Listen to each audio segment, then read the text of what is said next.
தோரணமலை தோரணையாக நம்மை வாழ வைக்கும் மலை. தென்காசி மாவட்டம் கடையம் அருகே அமைந்துள்ளது இந்த தோரணமலை முருகன் கோவில்.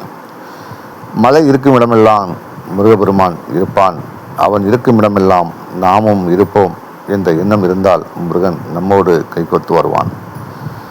மூலிகைகளும் செடிகளும் கொடிகளும் விலங்குகளும் சூழ்ந்த ஒரு அற்புதமான மூலிகை மலையாக இருக்கக்கூடிய அகத்தியர் மாமுனிகள் வழிபட்ட தேரைய சித்தர் மருத்துவம் நிகழ்த்திய ஒரு அற்புதமான மலையாக இந்த மலை இருக்கிறது.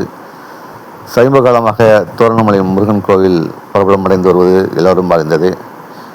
நீங்கள் பார்க்கும் இந்த காணொளி கடந்த சில ஆண்டுகளுக்கு முன்னர் எடுக்கப்பட்டது தான். இப்போது நிறைய படிகள்லாம் போட்டாச்சி மேலே வரைக்கும் போகிறதுக்கு. ஏன்னா தினந்தோறும் பக்தர்கள் இன்றைக்கி வந்து அதிகமாகிட்டே வராங்க. பௌர்ணமி இன்னைக்கு கிரிவலமும் இங்கே நடக்குது.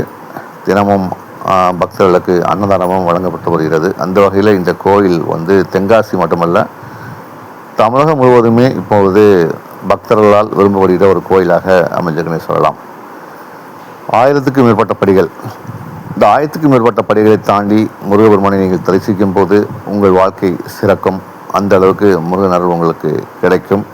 இன்னும் சொல்லப்போனால் இந்த மலையை சுற்றி அற்புதமான நீர் சுனைகள் இருக்கிறது. 64 சுனைகள் இருப்பதாக ஐதீகம். இதில் தற்போது 3 அல்லது சுனைகள்லாம் இருக்கிறது.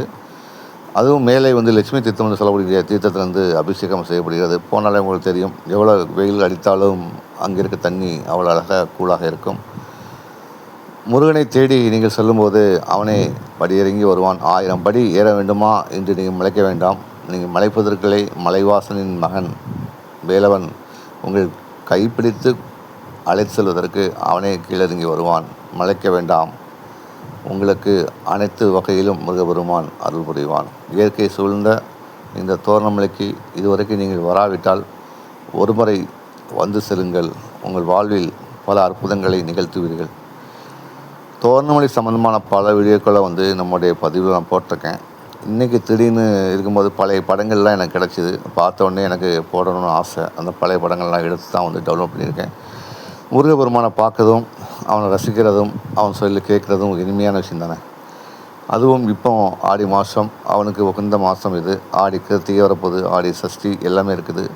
ஸோ இந்த ஆடி மாதத்தில் விரதம் இருந்து முருகபெருமானை வழிபடும்போது சகல நன்மையும் நமக்கு கிடைக்கும். தோரணமலையான் முருகனை சென்று பாருங்கள். வாழ்க்கையில் நீங்கள் தோரணையாக வாழுங்கள்.